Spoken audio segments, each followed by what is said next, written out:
Alors, on appelle Monsieur Mohamedou Mokhtar Magasouba, directeur général SICAP SA. Monsieur le directeur général de SICAP SA, Monsieur Mohamedou Mokhtar Magasouba, directeur général de la SICAP, qui va nous rejoindre sur scène tout de suite à la régie. Image pour la SICAP, sponsor officiel, Monsieur Magasouba.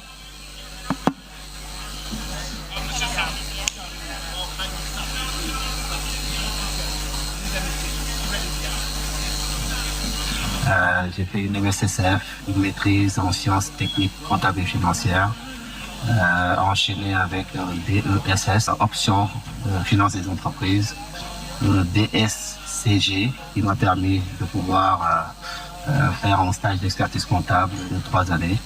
Et là, j'ai fait désuler du DEC, diplôme d'expertise comptable, donc il me reste mémoire, expertise à faire. Et la particularité de la SICAP est que SICAP modère pratiquement la moitié de Dakar. SICAP modère les Carac, SICAP modère SICAP Liberté, Cité Cœur Gourgui, Padua Builders. Donc vraiment SICAP m'a forgé un peu modèle tout ce qui est Dakar. Donc c'est une chose dont c'est important, les Sénégalais surtout la nouvelle génération. Parce que nous avons SICAP, SICAP Liberté, etc. Alors qu'en réalité, c'est vraiment une structure qui est là et un débat armé de l'État et qui est là vraiment pour réguler le marché de l'habitat. Nous, au niveau de la SICAP, j'ai présenté un plan stratégique de développement qui tourne autour de 34 695 logements à faire sur les 5 ans. Donc souvent quand j'ai dit ça au niveau de la SICAP, on m'avait dit ah non, c'est énorme, c'est impossible. Parce que la SICAP en 75 ans a eu à faire 17 000 logements. Mais je me dis que c'est possible avec les nouvelles technologies. De croire en soi, surtout, parce que c'est vrai que moi j'ai été élevé par ma mère, presque seul, avec mon oncle. Donc ça m'a beaucoup inspiré, ça m'a permis en fait, ça m'a forgé un certain caractère pour pouvoir réussir en France quand on est seul, sans appui. Être seul avec la maman, donc ça forge un certain caractère et ça motive justement par rapport au début. Et surtout ne jamais lâcher. Ne jamais lâcher. Quelquefois, dina fait, mais bon, boudé amour, il y a une conviction et si on n'a pas cette abnégation, cette force, on peut lâcher. Et remercier surtout pour les collaborateurs, pour le soutien, parce que seul je ne pourrais y arriver. Bon, l'homme indi en termes d'idées, en termes de vision, si les collaborateurs ne suivent pas, on ne pourra rien mettre en place. Donc, justement, je les remercier et je les féliciter ci distinction oui, parce que vous me donnez la distinction, nous l'avons pas et c'est toute la SICAP. Donc, pour les militants, je les remercier pour le soutien. Ça fait au moins pratiquement une dizaine d'années, 10 années, on ne va pas dire de galère, mais en tout cas, d'abnégation et de résistance. En tout cas, je les remercier sur le soutien qu'ils m'ont apporté. Djabar Awards, Djabar pour toujours, Djabar Forever, Djabar Awards 2025 primé ce soir. La SICAP SA par le biais de son directeur général, Monsieur Mohamedou Mokhtar Magasouba, directeur général de la SICAP qui reçoit, SICAP SA qui reçoit le trophée des Djabar Awards des mains de sa petite sœur Sophia. Alhaji Boubacar ñu ngi lay sant di la gërëm waaye kàddu yi mënul ñàkk ñu ngi ciy jéggalu ñëpp waaye dafa fekk ni ku la defal lu baax boo ko waxul buy lim ay noonam na la ca boole. Monsieur le directeur amoon nga possibilité mën a nekk bitim réew liggéey yàgg ñi nga nekkal waaye da nga dajale équipe de choc ni ay wala ñu liggéey Sénégal ay wala ñu tabax Sénégal kon raay bii ñu la jox mérito na nga ko ndax vous avez toujours cerné à l'essentiel et dans un sain équilibre am na nag loo ma waxoon ci sa bureau ni ma nit quand tu veux quelque chose et que tu le veux vraiment l'âme de ce monde conspire à sa réalisation yàlla la yàlla fay jërëjëf. Khadim, mon ami Khadim. Salam alaikum. Bonjour tout le monde.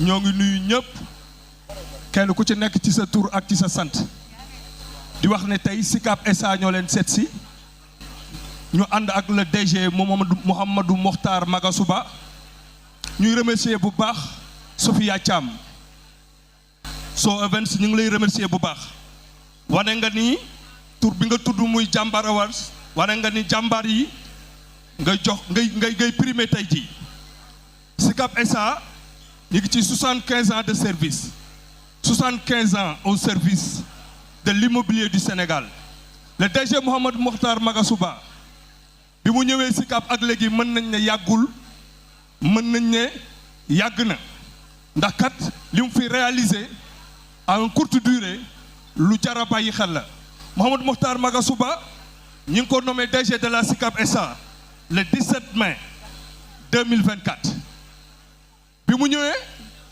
mi loolu xale yi di wax naan ubbi tey jàng tey moom lañ ko mës a gis DG bu ko def Mouhamadou Mokhtar Magasuba moo def passation de service tey xëy suba dem chantier loolu li ko wane mooy Mouhamadou Mokhtar Magasuba le 30 janvier 2025 je parle sous le contrôle de Ngagne Ndiagne Diop monsieur le maire ñoo ngi lay nuyu bu baax Magasuba 100 villas la joxe le 30 janvier ci kanamu Ngagne Diop mi nga xamante ni mooy le maire de Bambilor muy SICAP Lac Rose monsieur le directeur général Mouhamadou Mokhtar Magasuba nee na loolu daf koo tàmbali mbay njañ xam ngeen ni la SICAP LA actuellement mi ngi ci 250 villas yoo xamante ni daanaka noppi na yu ñu war a joxe ci les premiers trimestres de cette année muy l'an 2026 ñuy lancer un appel pour les Sénégalais Mouhamadou Mokhtar Magasuba bi mu ñëwee ba léegi toogul mi ngi signé ay convention kii moo dem ba Chine signé fa convention boo xamante ni 10 000 logements lay offrir Sénégalais yi par an mais loolu jar na tàccu mais yéen Sénégalais yi nga xam ne amagoo leen kër goo leen dëkk kii moo ñëw bëbs ak njëg gu yomb bëbs pour teral Sénégalais yi ngir jox leen fu ñu dëkk kii moo signé 66 hectares ak APIX pour lan pour créer ay usines des usines de préfabriqués kii fer ak ciment kii dem na ba bëggatul lenn loo xamante ni lu SICAP di liggéey la lu ñuy jéggaani lay doon muy brique yoo xamante ni pour gaawal liggéeyu SICAP Mouhamadou Mokhtar Magasuba yamul ci loolu de Mokhtar Magasuba mi ngi SICAP Bambilor Magasuba mi ngi SICAP Morolan Magasuba dafa ñëw ak ay initiative bi mu ñëwee léegi dafa valoriser waat domaine de l'immobilier kii moo relevé waat défi yi damay wax ne l'accès au logement est devenu réel mais grâce à Magasuba barki démb la signé 250 villas avec la CNPNA CNPNA muy pharmacie nationale de l'approvisionnement pharmacie l'approvisionnement ak li nga xamante ni mooy la BIS muy banque islamique du Sénégal kii moo signé partenariat ak ñoom ngir teral sénégalais yi Mouhamadou Mokhtar Magasuba Sophia juumuloo de kii nga teral rek nga war a teral kii nga décorer tey nga war a décorer kii moo relever les défis de l'immobilier du Sénégal Mouhamadou Mokhtar Magasuba SICAP ñun say agent bég nañu ci yow pare nañ pour accompagner la ñu ngi lay ñaanal nga yàggali ñu ngi lay wax ne la engagement yi rëy na défi yi rëy na mais ñu ngi sa ginnaaw Sénégal mi ngi sa ginnaaw le président est derrière toi le premier ministre est derrière toi sénégalais yi wóolu nañu la doxalal Mouhamadou Mokhtar Magasuba jërëjëf gars yi. Merci beaucoup. SICAP SA à 75 ans. Sophia en profite pour vous offrir le gâteau. J'avais vu que vous aviez déjà coupé un gâteau au bureau, ouais. Mais encore ce soir, vous avez droit à un joyeux anniversaire à la SICAP SA, sponsor officiel, et qui sera chanté par Wally Ballago Seck. Monsieur le directeur général. Merci beaucoup. Bonsoir tout le monde, merci beaucoup. De toute façon, il a déjà tout dit, hein, donc je vais être bref.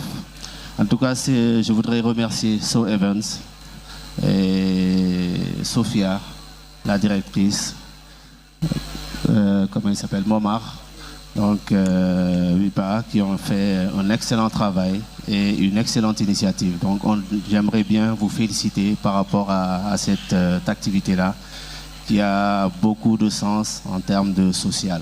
Et vraiment, je salue cet acte-là. Cette distinction est peut-être une distinction individuelle, mais moi je la qualifie de distinction collective, parce qu'on peut bien avoir une vision, mais la vision va être matérialisée par des collaborateurs. Et c'est mes collaborateurs qui sont ici, le secrétaire général, les directeurs, qui portent à bras le corps toute la vision qu'on a. Et cette vision, M. Khadim Samb l'a dit tantôt, est d'industrialiser. Donc on est un peu plus dans l'industrialisation. La SICAP SA est passée aujourd'hui de promoteur à promoteur-développeur. Et il l'a dit, on a créé une usine, du moins une filiale, et on va mettre en place une usine qui a cette capacité de faire 10 000 logements par an. Donc on va passer de la construction traditionnelle vers la construction industrielle et avec les nouvelles technologies. Donc ça permettra de vendre les logements moins chers et de pouvoir faire le plus rapidement possible des logements de qualité. Donc on vous invite tous à venir vous inscrire au niveau de la SICAP. Nous avons déjà entamé des villas à moindre coût, à 15 millions au niveau de Morolan, à 20 millions au niveau de Bambilor. Donc je pense que